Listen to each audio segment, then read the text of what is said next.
saw the video before we began speaking, and as far as I'm concerned, small business means big business for Illinois. We've tried over the last 4 years to make sure our state government is on your side. And as governor, we engaged the biggest public works initiative in the history of our state. Our Illinois Jobs Now program is focused on, obviously, transportation, improving our roads and our bridges, our railroads and our water systems, building new schools, preparing older schools, making sure that we have a good broadband network all across our state. We've been able to engage many of the members, the Illinois Hispanic Chamber of Commerce. We've together gone to other places around the world. I traveled with members of your organizations to China, to Brazil, to Mexico, and it's important that we show the flag of the Illinois Hispanic Chamber of Commerce. All the businesses that are connected with this great organization has grown by such leaps and bounds over the last few years. I read this morning. In every 30 seconds, there is a Latino turning 18 years old in Illinois. I think it's very, very important that we engage. And our state government has. We understand how important education is, the mission. We have passed the Illinois Dream Act, a law that allows undocumented students who have the ability to do college work to get scholarships. And I want to thank members of the organization that help us contribute to that, part of that. We also understand how important our universities and community colleges are to the mission.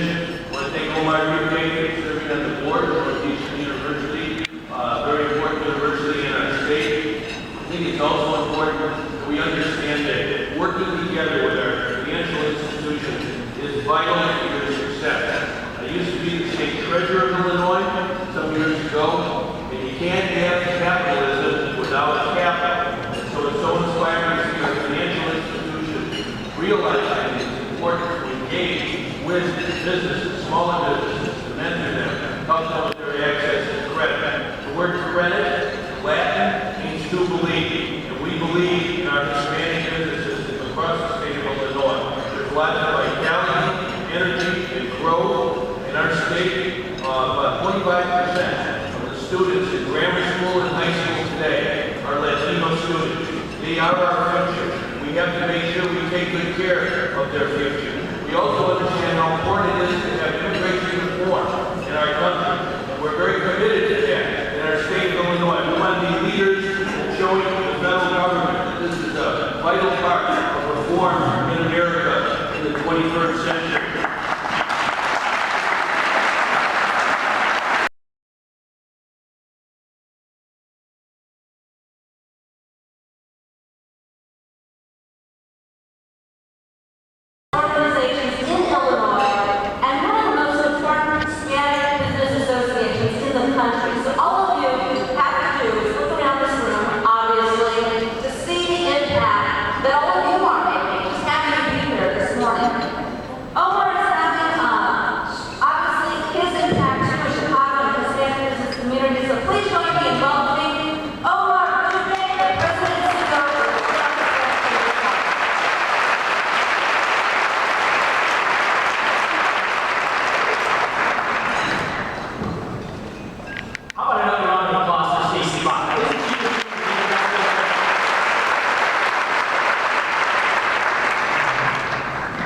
Good morning once again, and thank you for being here.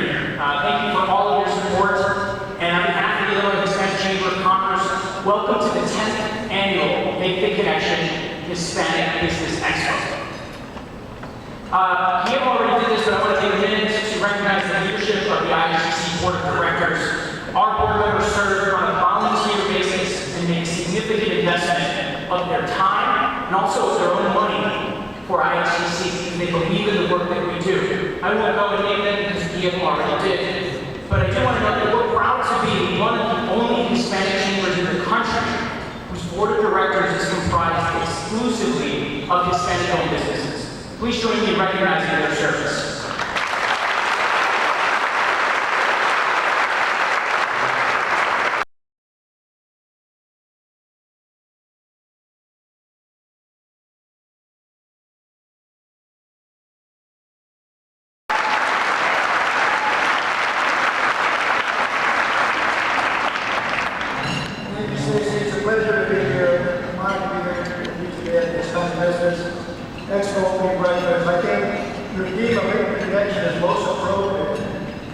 time together today. And it's wonderful to be back in this great city of Chicago, where I was here in June for the Middle Conference. The city and the community did such a wonderful job of hosting that conference.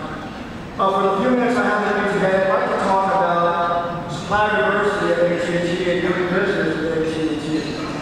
At AT&T, we're constantly finding ways to innovate for the future and to keep up with new technology. Over the past 5 years, AT&T has invested more capital into the U.S. economy than any other public company. In fact, over the past 3 years, we've invested $3.3 billion just right here in Illinois to build our extensive, secure, and reliable talented and dedicated staff. None of this would be possible without their work and commitment. Please join me now in recognizing and appreciating their work.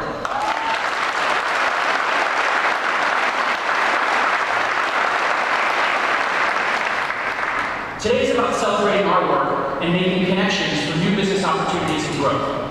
In a few minutes, we'll be saluting 8 of our members who combined have grown by more than $339 million since 2008. Today, more than 5,000 participants will connect with 115 exhibitors and 1,200 attendees will attend 11 free educational workshops offered as part of the Hispanic Business Expo.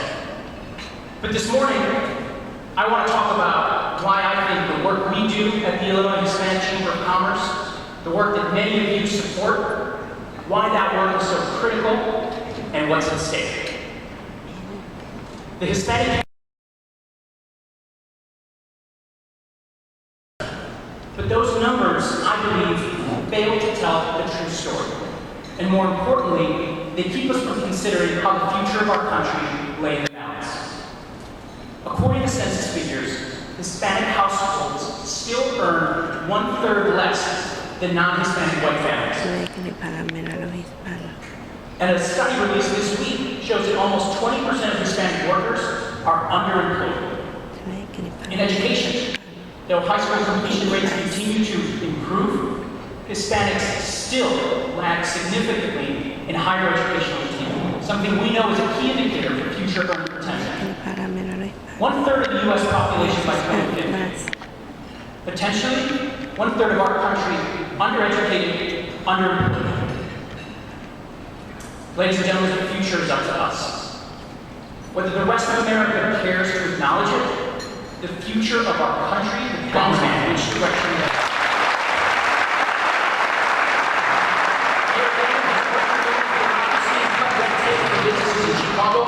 Making it easier for individuals to open new businesses right here.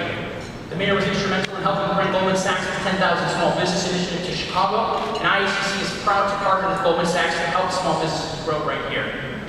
I think it's only appropriate that Chicago, like I said, America's most American city, has a mayor like somebody has its mayor somebody like Ronald Reagan, son of an immigrant father, his mother a union organizer and a civil rights activist. Mayor Emanuel is tough.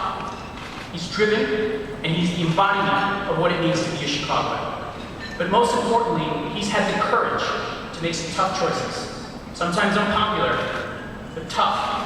But he does it because it's the right thing to do for the city of Chicago.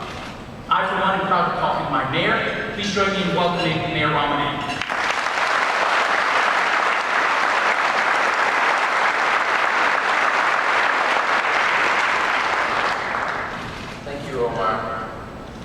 Introductions like that, you wish your parents were here. Your mother was proud and your father would be amazed. Thank you, Omar. He said you got up a little earlier. I said, yeah, well, I'm used to my bar mitzvah. You stand here when the rabbi speaks. So that's I do want to say it's fortuitous we're having this breakfast and this meeting because, as you all know, 2 weeks from now, the city of Chicago will host the United States Hispanic Chamber of Commerce here in the city of Chicago.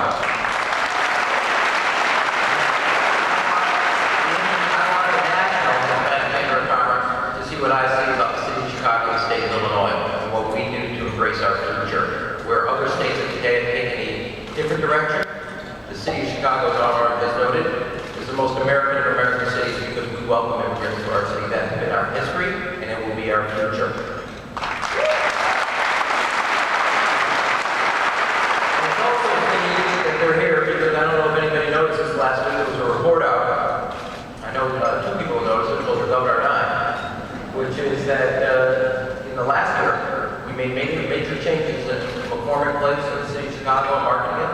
City of Chicago went from fifth in the sense of best city to go have a convention to second for the first time passing Las Vegas